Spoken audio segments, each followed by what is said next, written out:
Laura's got a really interesting voice, and what I like about her too is her quirkiness and her diversity. I mean, she does love a lot of different styles of music, and as a producer, that's kind of fun and challenging to when someone comes to you and they say, I like this kind of song or I like this kind of song, and they're not necessarily in the same exact vein.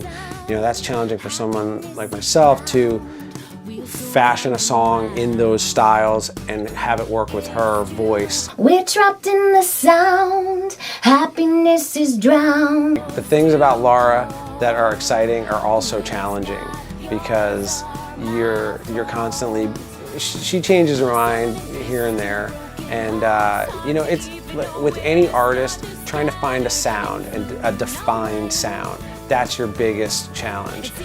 When you're working with a band, it's a little easier in that sense because you have 3, 4, 5 musicians that are all bringing something musical to the table, and you're already starting with some kind of a platform.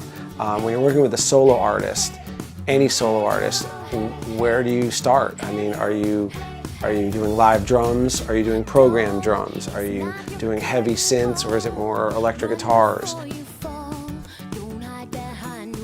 Trust in record producing is pretty much the whole thing. If you don't trust your producer, your record's not going to really work.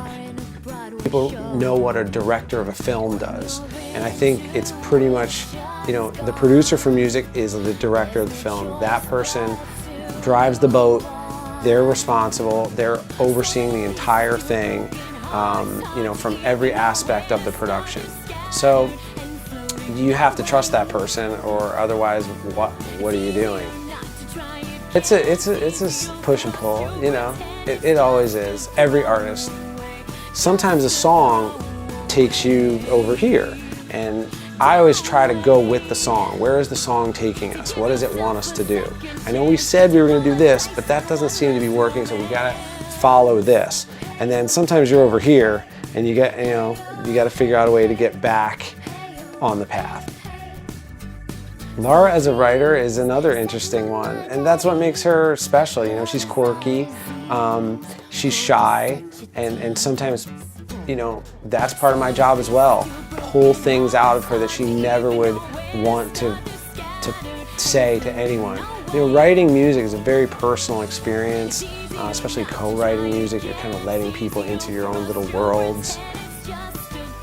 We had a monumental task to pretty much produce a record in a week's time, the bulk of it, which is incredibly difficult to do.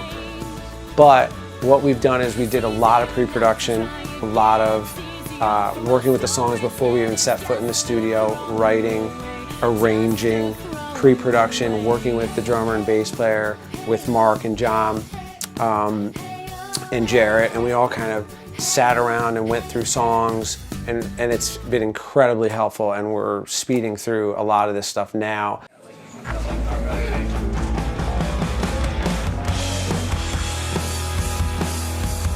The Chuck Norris song is a classic song. It's fun. I think it's just, to me, when I was coming up with the riff on it, it just, we had talked about doing a fun, kind of upbeat rock song, just you know, unapologetic rock song.